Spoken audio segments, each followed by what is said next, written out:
ஆண்டவரும் இரட்சகருமான இயேசு கிறிஸ்துவின்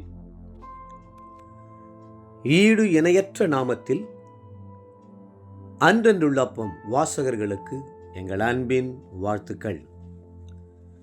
2024 ஆண்டு நவம்பர் மாதம் 18ஆம் தேதி திங்கட்கிழமைக்குரிய தின தியானம். இன்றைய தலைப்பு குடும்பஸ்தனாகிய ஏனோக்கு. ஆதியாகமம் 5:22 சொல்லுகிறது, ஏனோக்கு மெத்துஸ்லாவை பெற்ற பின் தேவனோடே சஞ்சரித்துக் கொண்டிருந்து குமாரரையும் குமாரத்திகளையும் பெற்றான். ஏனோக்கு ஒரு குடும்பஸ்தன். குடும்ப வாழ்க்கை வாழ்ந்தாலும் கூட கர்த்தருக்கு பிரியமானவனாய் இருக்க முடியும் என்றும் அவரோடு நடக்க முடியும் என்றும் அவர் நிரூபித்தார். இன்றும் சிலர் கர்த்தரோடு நடப்பதற்கு குடும்ப வாழ்க்கை ஒரு தடை என்றும், ஒரு துறவியாக இமயமலை அடிவாரத்தில் போய் தவம் இருந்தால்தான் பரலோகம் போக முடியும் என்றும் எண்ணுகிறார்கள். பழைய ஏற்பாட்டில் பரலோகத்துக்கு ஏறிச் சென்றவர்கள் 2 பேராகும். குடும்பஸ்தனாகிய ஏனோக்கும் குடும்பம் இல்லாத எலியாவும் தான் அந்த 2 பேர். குடும்பத்தில் உள்ளவர்களையும் கர்த்தர் தெரிந்து கொள்கிறார். குடும்ப வாழ்க்கை வேண்டாம் என்று தீர்மானித்து தூய்மையோடு வாழ்ந்து பரிசுத்தமாய் ஜீவிக்கிறவர்களையும் கர்த்தர் தெரிந்து கொள்கிறார். ஒரு சத்தியத்தை நாம் மறந்துவிடக்கூடாது. குடும்பம் கர்த்தரால் ஏற்படுத்தப்பட்டது. அவர் ஒருவனை அல்லவா படைத்தார்?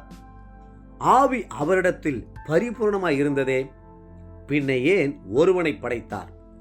தேவ பக்தியுள்ள சந்ததியை பெறும்படிதானே என்று வேதம் கேட்கிறது. மல்கியா 2:15. தேவ பக்தியுள்ள சந்ததியை பெறும்படி குடும்ப வாழ்க்கை அவசியமே. ஏனோக்கு குடும்பத்தில் வாழ்ந்தது மட்டுமல்ல, அவர் சமுதாயத்திலும் ஜீவித்தார். யோவான் ஸ்நானனைப் போல சமுதாயத்தை விட்டு ஓடி வனாந்திரத்தில் கூப்பிடுடைய சத்தமாய் அவர் இருக்கவில்லை. மனுஷர் மத்தியிலே வாழ்ந்து மனுஷரோடு உண்டு உறங்கி அதன் மத்தியிலேயும் பரிசுத்தமாகவும் தேவனுக்கு பிரியமாகவும் வாழ்ந்த அவருடைய வாழ்க்கை எத்தனை அற்புதமானது! தாமரை கொடி தண்ணீரிலேயே வாழ்ந்தாலும் அந்த தண்ணீர் தன் இலையில் ஒட்டுவதற்கு அது இடம் கொடுப்பதில்லை. உப்பு உள்ள கடல் தண்ணீரிலேயே மீன் வாழ்ந்தாலும் தன் சரீரத்துக்குள் உப்பு ஏறுவதற்கு ஒருபோதும் அது அனுமதிப்பதில்லை. நீங்கள் உலகத்தில் வாழ்ந்தாலும் உலகத்திலுள்ள மாம்சமும் பிசாசும் உங்களை கரைப்படுத்தாதபடி தூய்மையான வாழ்க்கை வாழ வேண்டும் என்று கர்த்தர் எதிர்பார்க்கிறார்.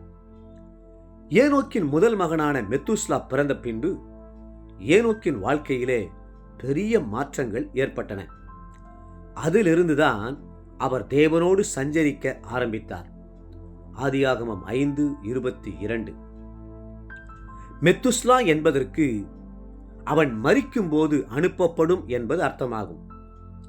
மெத்துஸ்லா மரிக்கிற வரையிலும் கர்த்தர் காத்து கொண்டிருந்த மரித்த அதே வருடத்தில் பூமியில் ஜலப்பிரளயத்தை அனுப்பினார்.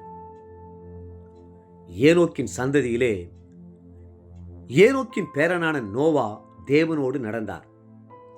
நோவா தன் காலத்தில் இருந்தவர்களுக்குள்ளே நீதிமானும் உத்தமனுமாய் இருந்தான். நோவா தேவனோடே சஞ்சரித்துக் கொண்டிருந்தான். ஆதியாகமம் 6:9. அதே சந்ததியில்தான் ஆபிரகாம், ஈசாக்கு, யாக்கோபு, தாவீது, தாவீதின் குமாரனாகிய இயேசுவும் தோன்றினார்கள். தேவ பிள்ளைகளே, உங்கள் சந்ததி கர்த்தரோடு நடக்கிற சந்ததியாய் இருக்கட்டும். இன்றைய நினைவிற்கு 112ஆம் சங்கீதம் 2-3 வசனங்கள். அவன் சந்ததி பூமியில் பலத்திருக்கும், செமையானவர்களின் வம்சம் ஆசீர்வதிக்கப்படும், ஆஸ்தியும் ஐஸ்வர்யமும் அவன் வீட்டில் இருக்கும், அவனுடைய நீதி என்றைக்கும் நிற்கும். இன்றைய வேத வாசிப்பு காலை எசேக்கியேல் 8, 9 மற்றும் 10ஆம் அதிகாரங்கள். மாலை எபிரெயர் 13ஆம் அதிகாரம். அன்புக்குரிய அன்றென்றுள்ள வாசகர்களே, மீண்டும் உங்களை வாழ்த்துகிறோம். தேவனோடு கூட நீங்களும் உங்கள் குடும்பமும் உங்கள் பிள்ளைகளும் சஞ்சரிக்க பழகுங்கள். கர்த்தரோடு உறவாடுங்கள். கர்த்தர்தாமே உங்களை ஆசீர்வதித்து மென்மேலும் உயர்த்துவாராக. ஆமென்.